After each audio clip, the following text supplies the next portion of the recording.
en la patología como conjunto de síntomas asociados al funcionamiento de un órgano o de un espacio vital.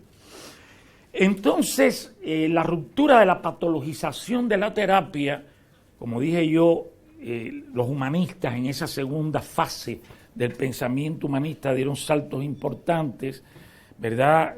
Viktor Frankl, con su idea de sentido de la vida, que además es sumamente importante, aunque Frankl ainda ajustaba el sentido de la vida más como proyecto consciente, como posibilidad o alternativa consciente frente a lo que él vivió, que fue la muerte de toda su familia y su estadía en un campo de concentración donde aparentemente no habría posibilidades para lo humano, y hubo posibilidades.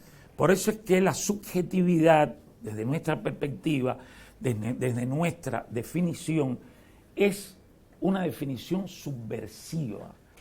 Porque incluso Foucault, que tanto tiempo dedicó al poder de forma tan aguda, a la crítica, a la patologización de trastornos que eran social y culturalmente producidos, Foucault llega un momento en su obra que llega a un callejón sin salida, porque si el dominio de las prácticas discursivas hegemoniza nuestro comportamiento, entonces ¿cómo rompemos con los sistemas discursivos hegemónicos?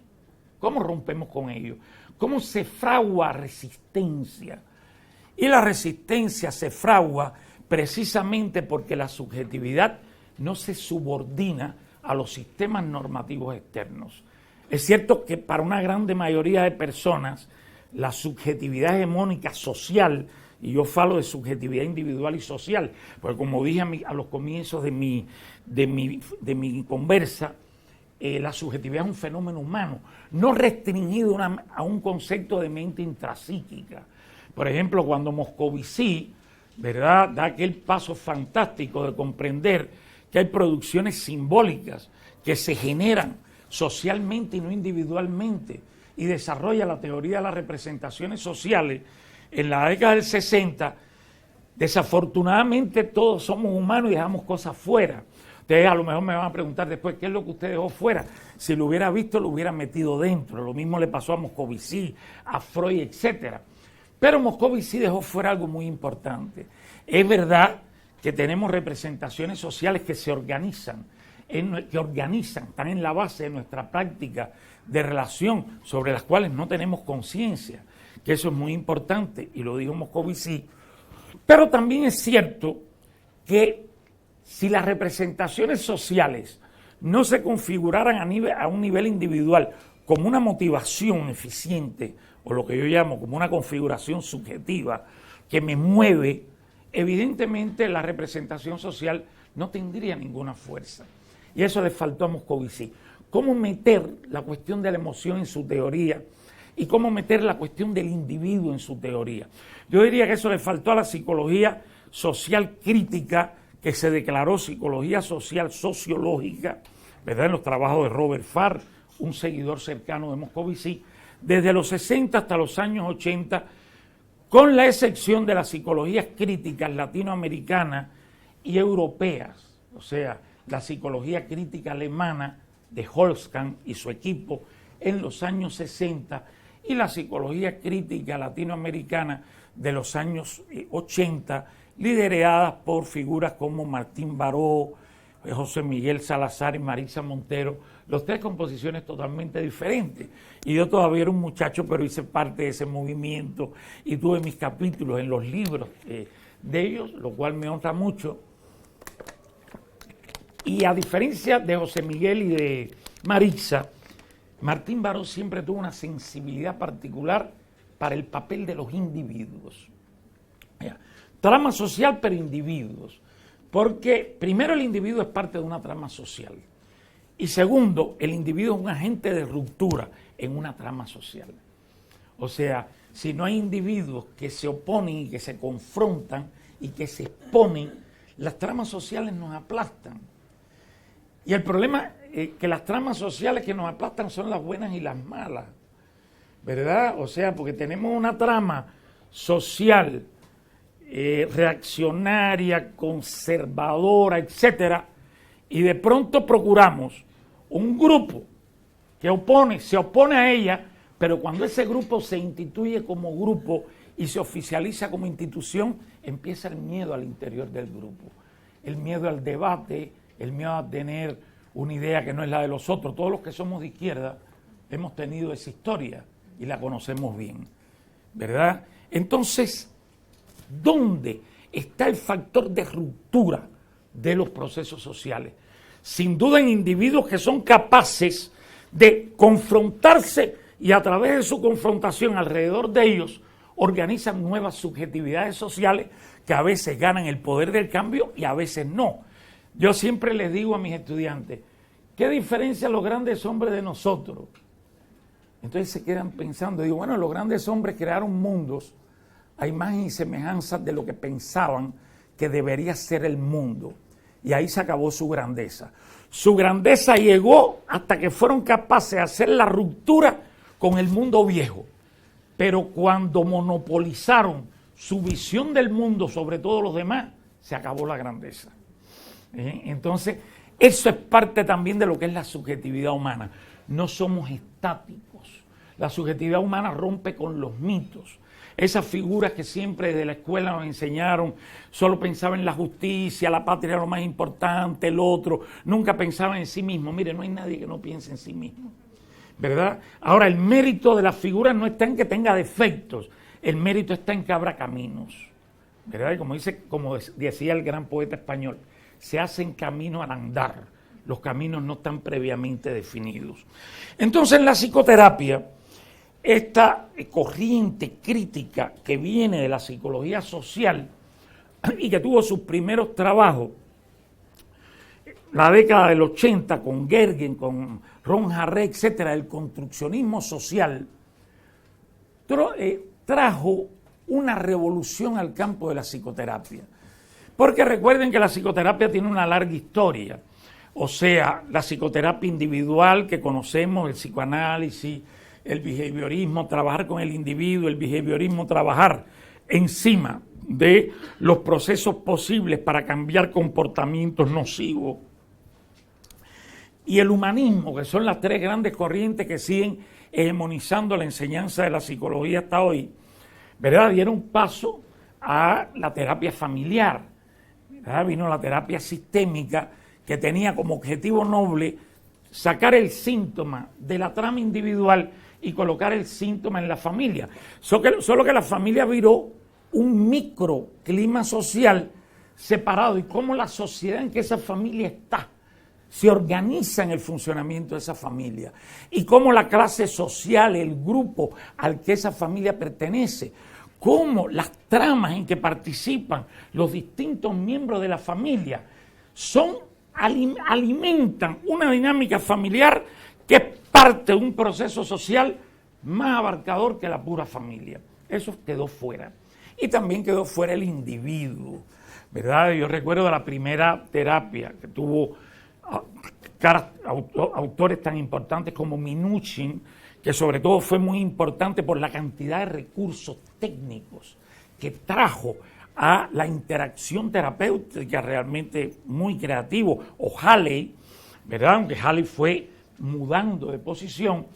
Esta terapia que ya comienza a enfocarse en espacios más grupales, con el construccionismo social posterior a lo que se llamó la terapia familiar sistémica de segunda generación, que ya era un tránsito hacia una psicología mucho más discursiva, mucho más dialógica, el construccionismo social trajo una novedad enorme, que fue, primero, romper el lugar de autoridad del terapeuta.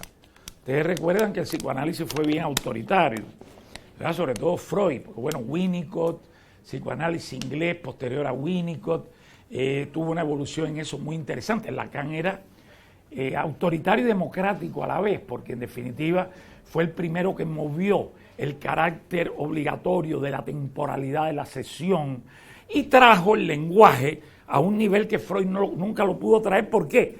Porque Freud no vivió la lingüística moderna y Lacan tuvo un periodo estructuralista, ¿verdad? Y se alimentó de Lévi-Strauss y postestructuralista, pero bueno, ya el postestructuralismo ya cuando toma su fuerza mayor, Lacan muere. ¿Qué dice el construccionismo social? Autores como Sheila McNamee, como Gergen, como Golichan, que ustedes lo deben haber leído, tiene un libro que está en español que se llama La terapia como construcción social, rompen con algunos cánones generales de la psicoterapia más tradicional. Primero, colocar al terapeuta lo que ellos definieron como en el lugar del no saber. Dejó de ser el terapeuta, la persona que desde su saber orientaba un proceso, entre comillas, que Freud le llamaba de cura, después se empezó a llamar cambio terapéutico, ¿verdad? Mucho más pertinente. Yo creo que si no hay enfermedad no hay cura. Son conceptos de un modelo de pensamiento y de un discurso hegemónico. Entonces, realmente estos autores, ese es el primer cambio que traen. El segundo cambio es la terapia, como dijo nuestra joven aquí que introdujo, es un proceso de diálogo. O sea, yo recuerdo que antes del construccionismo tuvo la terapia discursiva por Schotters, encabezada por Schotters, un constructivista inglés, tuvo la terapia dialógica y habían varios, pero después esto se integró en lo que se llamó el construccionismo social. Entonces lo segundo era que era un espacio dialógico y ese diálogo no estaba orientado por el saber, era un diálogo espontáneo. Incluso en las acciones sistémicas familiares ellos dejaban como operación terapéutica que la familia o que un miembro de la familia viera una dinámica familiar y después participara en el grupo de discutidores de los terapeutas, lo cual a mí me parecía y me sigue pareciendo algo sumamente interesante. Y evidentemente rompieron con el mito del enfermo mental. Claro, romper con el mito del enfermo mental, dejar un espacio abierto, porque tal parece que las dinámicas que nosotros somos entidades discursivas, inclusive salió con el concepto self-discursivo, ¿verdad? Que vino de la idea de voces de Bakhtin. Y como yo siempre he dicho, yo nunca he oído voces, yo soy yo. Tengo mis fantasmas, mis miedos, mis historias, mis conflictos. Tengo una historia muy compleja, que no es apenas formada por discursos, es formada por afectos que se desdoblaron, tensiones entre afectos queridos. En fin, yo me daba cuenta que ese no era el camino y muy tempranamente critiqué, incluso en mi libro del 97 ya vienen mis primeras críticas al construccionismo social. Y ahí emprendí el camino de Sujeto y Subjetividad, que fue mi segundo libro en esta dirección fuerte, Sujeto y Subjetividad, una aproximación cultural histórica, donde yo iba con una carreta en una loma y las personas venían con un garrote bajando con la moda de la discursividad y el cará. Era difícil subir la loma, más siendo latinoamericano, ¿verdad? Sin embargo, hoy el construccionismo social está en decadencia. O sea, Jan Parker, Erika Burman, autores fundadores del construccionismo, ya no lo son, ¿verdad? Schotter ya está muy mal de salud, no escribe. Creo que el único construccionista así que queda de pura cepa es Gergen, porque hasta Ron Harré hoy liderea, con una visión muy construccionista, la idea del self-discursivo. Pero evidentemente que los nuevos caminos en la psicoterapia se inauguran con el constructivismo crítico y el construccionismo social. En eso no hay duda, ¿verdad? El constructivismo crítico, las figuras de Mahoney, la figura de Guidano, que yo recomiendo mucho leerlo, eran autores bien agudos. Hoy está Juan Balbi, por ejemplo, con su centro de terapia posracionalista en Roma. Solo que ellos, mismos que se califican de posracionalistas, todavía siguen siendo bastante racionalistas en algunas cosas, en el lugar que le dan a la conciencia, en el cambio, y sobre todo ellos hacen una fundamentación de base neurológica, fisiológica, que es difícil de integrar, porque no es que lo fisiológico no esté en nosotros, siempre está. Lo que aparece cualitativamente en órdenes diferentes. O sea, nuestra mente no reproduce, nuestra subjetividad, sea social o individual, no reproduce el orden de nuestro cerebro. como una cierta neurociencia quiso en un momento demostrar. Hoy ya los neurocientíficos no están en ese carro. Inclusive antes de venir oímos un neurocientista argentino muy famoso, también se me oyó, lo oí en una entrevista que le hicieron, y le hicieron una pregunta y dijo, eso no es del dominio del cerebro o del sistema nervioso, eso es del dominio de la motivación humana. O sea, los procesos subjetivos no tienen una expresión, una determinación directa por ningún tipo de proceso neuronal. Aunque sin procesos neuronales y sin la complejidad del cerebro no existiría la subjetividad humana. Eso es diferente a pensar que hay un cierto isomorfismo funcional, ¿verdad? No se preocupen, esto no es por hipocondria, termino la botellita, es por obsesividad organizativa. Termino y paso al vaso. Entonces, desde nuestra propuesta de la subjetividad, la historia del enfoque cultural histórico, que hoy, por ejemplo, hoy la llamada psicología cultural es ampliamente difundida en el mundo, pero el enfoque cultural histórico tuvo un origen en la psicología de la época soviética, ¿verdad? Que comenzó a dar un giro en relación con el mainstream de la psicología mundial en los años 20.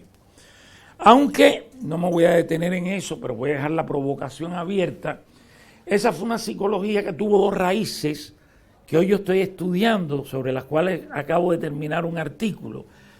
Yo me di cuenta que tuvieron una raíz profundamente comportamentalista a partir de la reactología de Kornilov, que fue la figura que aupó políticamente al trío Vygotsky-Luria-Leontiev. Solo que Leontiev era un estudiante, Luria y Vygotsky ya eran dos figuras. Y Vygotsky tuvo la genialidad que lo caracterizó de romper con lo que yo vengo hace algún tiempo llamando, otros autores también lo llaman así, el momento instrumental de su obra. Yo hoy le llamo momento instrumental comportamental. Cuando Vygotsky, en lugar de hablar de funciones psíquicas superiores, hablaba de conductas superiores, casi en el mismo época histórica. Después habló de funciones psíquicas superiores, pero nunca especificó cualitativamente qué era la función, sino que estaba mediada por el signo. Él mismo en una nota casi póstuma, antes de morir, deja una crítica a eso. Enfaticé tanto la mediación que no definí la función, ¿verdad?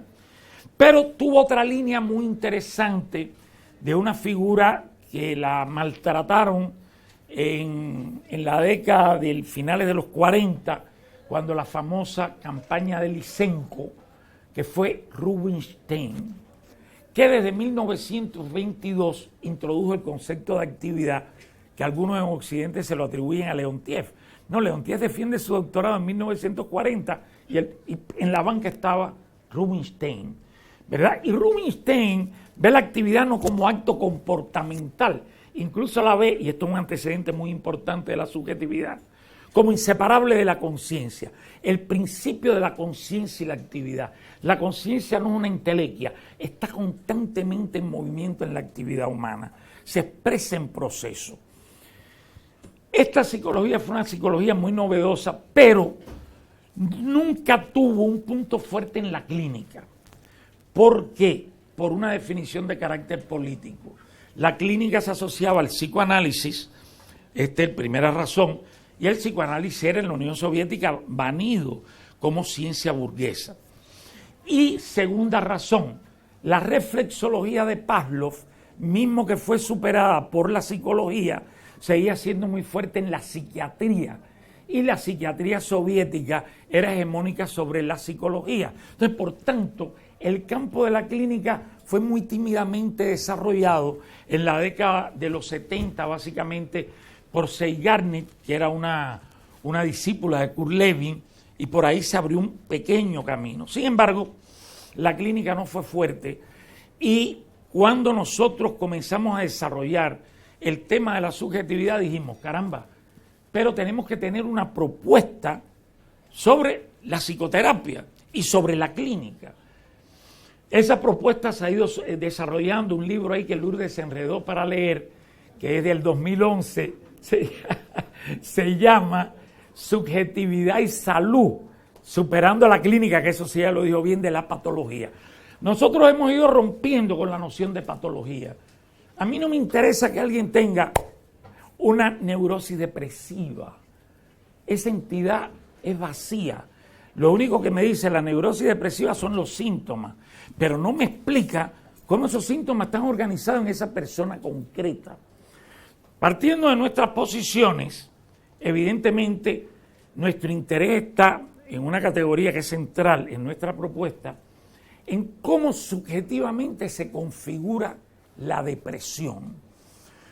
Porque haciendo una síntesis de la supersíntesis, la subjetividad se nutre de lo que yo llamo sentidos subjetivos, que se alimentó de la categoría sentido en Vygotsky, pero después que estaba creada. La mía, porque la categoría sentido yo no la había visto en Vygotsky hasta que mi pensamiento no me lo permitió. Y había leído mucho a Vygotsky porque estudié en la Unión Soviética, ¿verdad? Pero Vygotsky tiene algo que es fantástico cuando él dice: el sentido es el conjunto de elementos psicológicos que se organizan en la conciencia por la emergencia de la palabra. O sea, la palabra es un recurso de relación y el sentido, comunidad de la conciencia, se organiza en el proceso comunicativo. Él escribió eso en el año 34, que murió en ese año, tanto eso no tuvo avance. Permaneció ignorado por muchos años en la psicología y yo lo retomo pero desde otra perspectiva. Para mí el sentido es como el cómo de nuestra condición social, o sea, nosotros vivimos una ficción. Algunos de ustedes son muy jóvenes, pero eso de que qué cosa es hoy lo moralmente correcto, que si existe un Dios o no existe un Dios, todas esas son construcciones humanas. Pero la subjetividad precisamente es la fábrica de las construcciones humanas. Y las construcciones humanas que nos generan bienestar nos ascribimos a ellas, ¿verdad? Y vivimos con ellas. Sin embargo, los animales no tienen ni moralidad, ni género, ni raza. No existe en el psiquismo ningún tipo de respuesta comportamental a las construcciones simbólicas en que se organizan las sociedades a través de cada cultura en cada tiempo histórico.